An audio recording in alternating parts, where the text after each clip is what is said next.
క్రికెట్లో fast బౌలర్స్ని face చేయడానికి రెండు కళ్ళు సరిపోవు.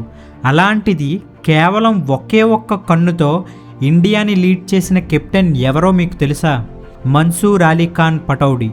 20 ఏళ్ల వయసులో ఒక కార్ యాక్సిడెంట్ జరిగింది. గ్లాస్ మొక్క గుచ్చుకొని అతని కుడి కన్ను పూర్తిగా డ్యామేజ్ అయింది. డాక్టర్లు నువ్వింకా క్రికెట్ ఆడలేవు, డెప్త్ పర్సెప్షన్ ఉండదు, బాల్ స్పీడ్ కనిపించదు అని చెప్పారు.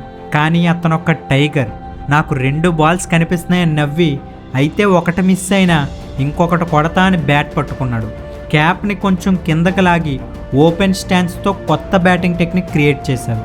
ఒక్క కన్నుతోనే ఇంగ్లాండ్ మరియు ఆస్ట్రేలియా ఫాస్ట్ బౌలర్స్ని ఉతికారేశారు.